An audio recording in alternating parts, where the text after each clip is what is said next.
Bismillahirrahmanirrahim. Assalamualaikum warahmatullahi wabarakatuh. Waalaikumsalam warahmatullahi wabarakatuh. Alhamdulillahirabbil alamin wa bihi nasta'in ala umuri dunya waddin. Wassalatu wassalamu ala Rasulillah Muhammad ibn Abdillah wa ala alihi wa sahbihi wa mawalah amma ba'du.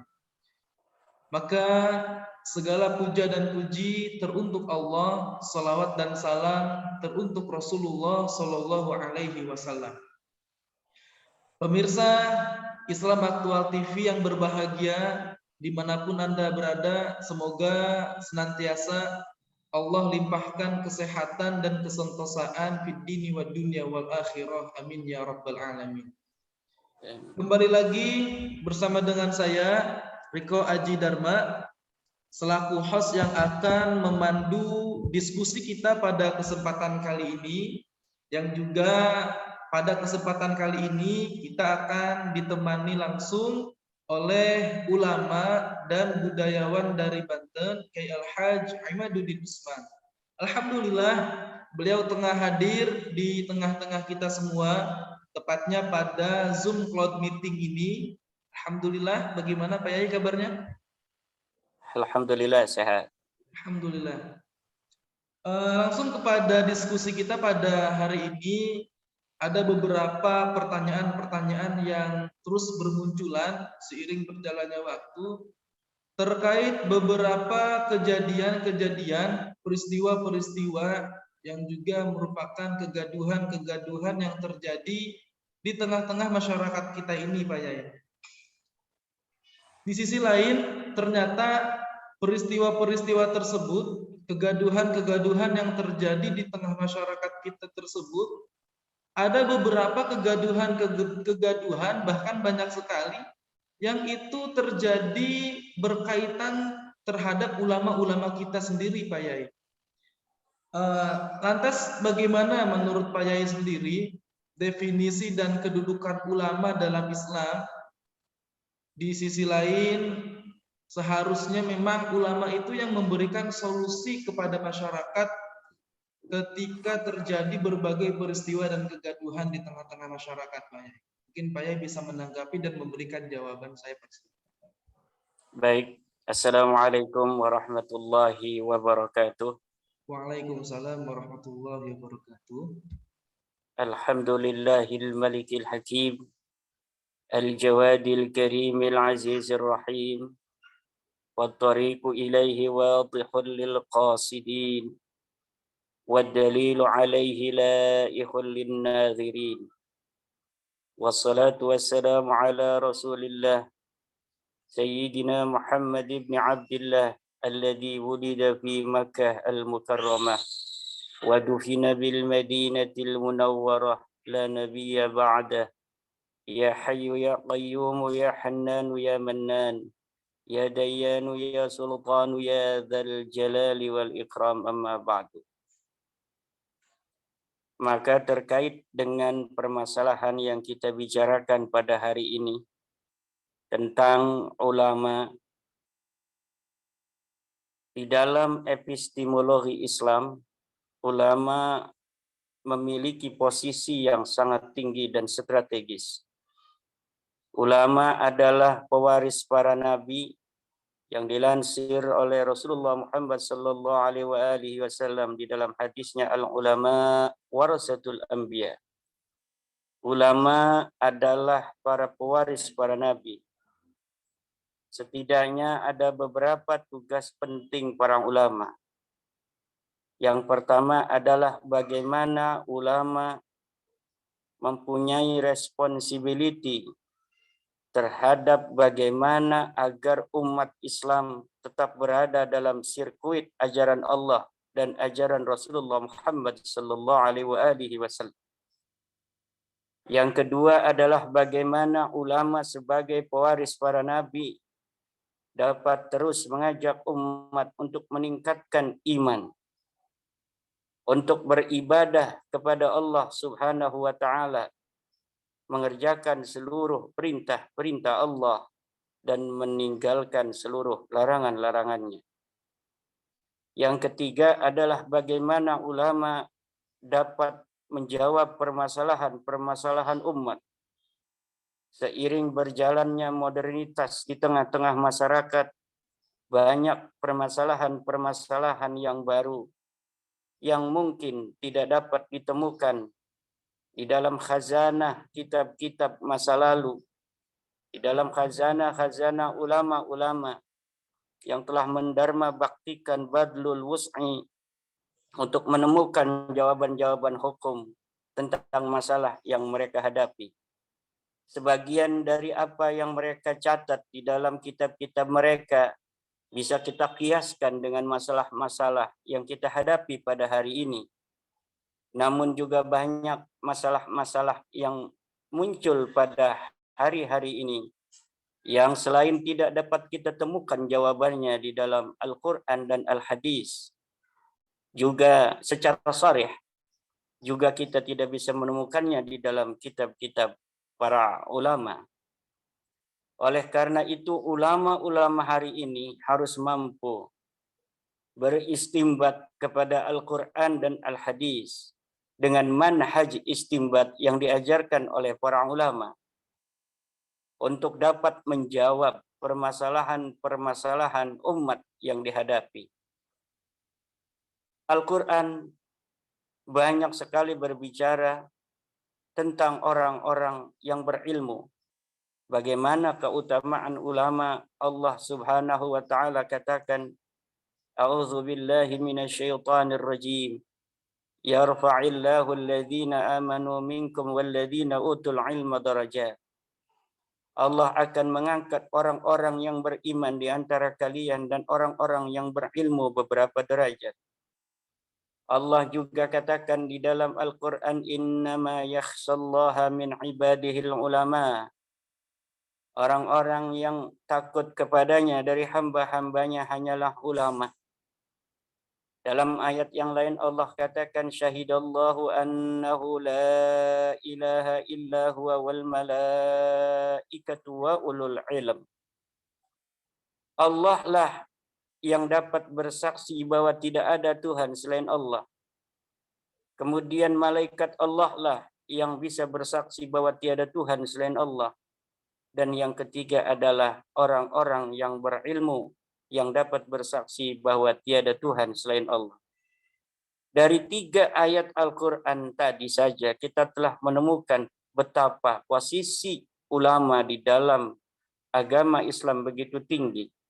Kemuliaan yang diberikan oleh Allah kepada hamba-hambanya adalah berdasarkan iman dan ilmu, seperti di dalam ayat pertama yang saya sebutkan tadi. Kemudian bagaimana Allah mengatakan bahwa dari hamba-hambanya yang mempunyai rasa takut kepadanya hanyalah ulama. Allah awali kalimat yang berbicara tentang itu dengan innama, yang menunjukkan adat qasar atau adat khasar, yang menunjukkan bahwa tiada lagi dari hamba-hambanya yang mempunyai rasa takut kepadanya kecuali hanyalah para ulama. Di ayat yang ketiga, bagaimana Allah menyandingkan para ulama dengan dirinya dan dengan malaikat-malaikatnya. Allah Subhanahu wa taala begitu mulia, malaikat-malaikat Allah begitu mulia karena mereka tidak diberikan hawa nafsu. Mereka hanya bertasbih kepada Allah, mereka hanya menyembah kepada Allah. Tiada ada dosa kepada Allah dari mereka. Dan setelah itu Allah menyandingkan setelah malaikat itu dengan para ulama.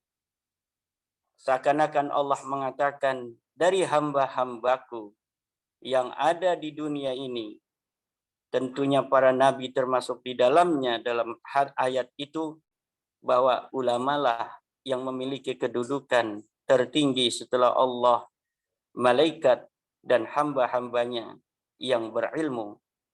Tentunya yang pertama adalah para nabi, dan kemudian adalah para pewaris-pewarisnya, yaitu para ulama. Sallallahu ala sayyidina Muhammad wa ala ali sayyidina Muhammad.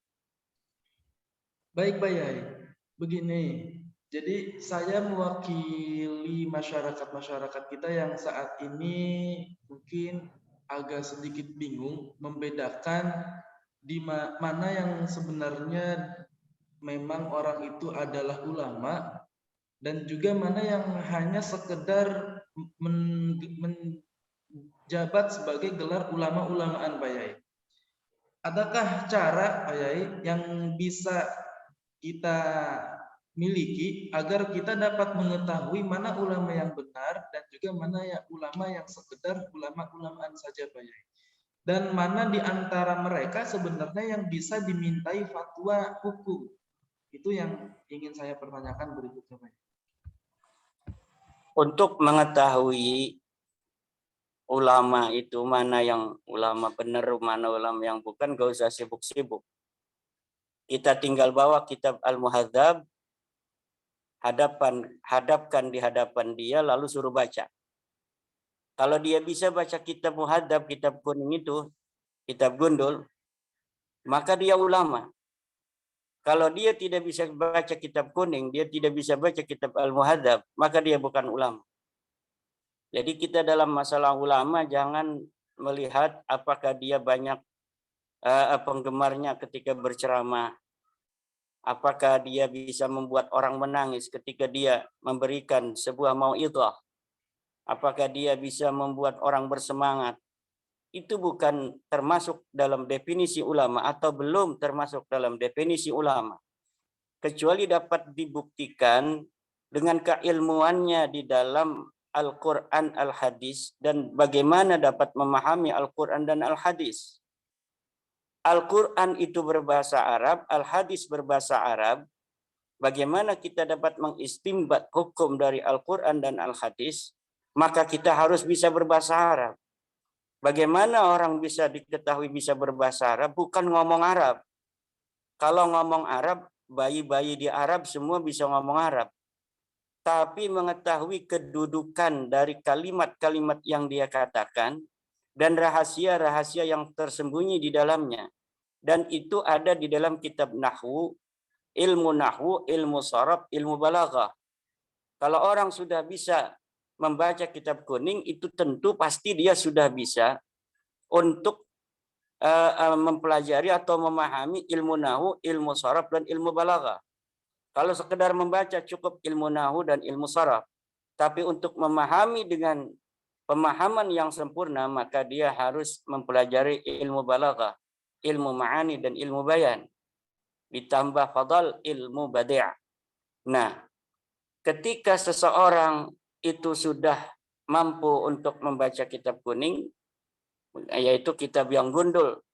Sekarang ini kitab juga kadang-kadang ada harokatnya. Jadi ada cetakan-cetakan baru dari Saudi, dari Mesir, itu kadang-kadang kitab-kitab yang biasa dulu dikaji di pesantren tanpa ada harokat, tanpa ada titik, koma, tanda tanya, paragraf. Itu sekarang sudah ada titik, sudah ada koma, kadang-kadang dikasih harokat. Dan ini belum bisa dikatakan kalau misalnya ada orang di kamera membaca kitab, sebelum dilihat di shooting itu kitabnya apakah ada harokatnya ataukah tidak, apakah ada tanda-tandanya, tanda titik, tanda koma, tanda titik dua, itu akan berbeda tingkat keulamaan seseorang. Ada seseorang itu yang bisa membaca kitab yang ada tanda-tandanya seperti itu. Seperti bahasa Indonesia ada tanda titik, ada tanda koma, ada tanda tanya. Tanpa ilmu balaghah dia bisa memahami kitab itu. Karena di situ ada tanda-tanda tersebut. Tetapi dalam kitab-kitab kuning yang biasa dikaji di pesantren-pesantren, itu masih banyak cetakan-cetakan yang tanpa tanda baca.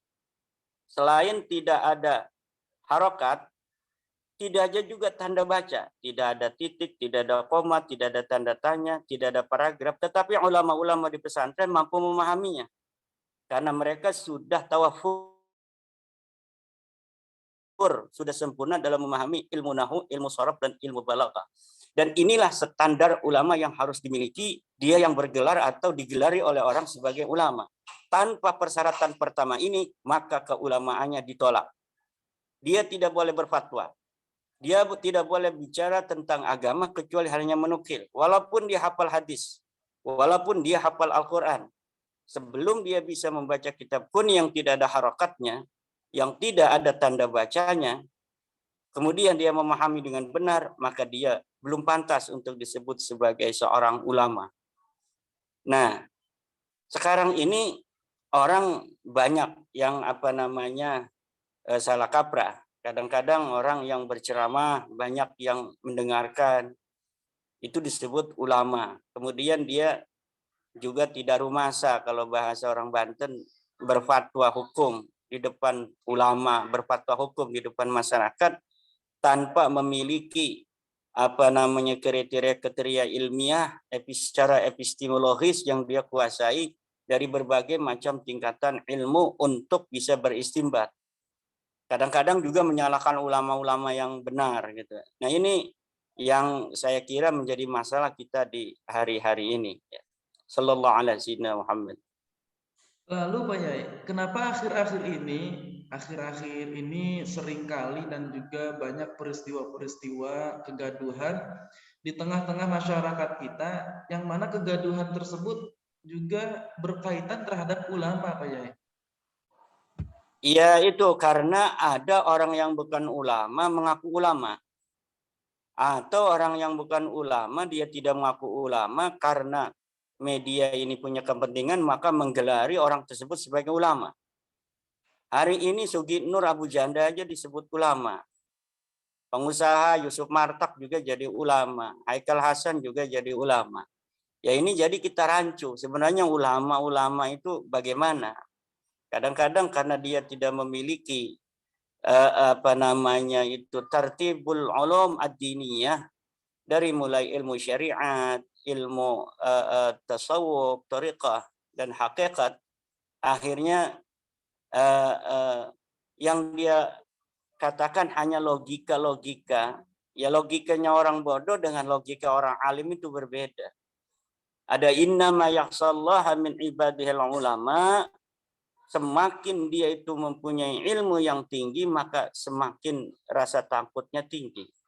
Jadi rasa takut kepada Allah itu sangat koheren dengan ilmu yang dia miliki. Maka kepada media juga kita harus bijaksana. Orang-orang yang belumlah disyahidi oleh ulama yang lain, ulama yang sudah masyhur sebagai ulama, jangan cepat-cepat ditulis Kiai Haji, jangan cepat-cepat dipanggil Pak Ustadz. Nanti orang-orang awam ini akan salah di dalam memahami, seakan-akan sama ini. Orang yang sedikit bicara agama disebut Pak Ustadz. Orang yang baca satu hadis kemudian disebut Pak Ustadz.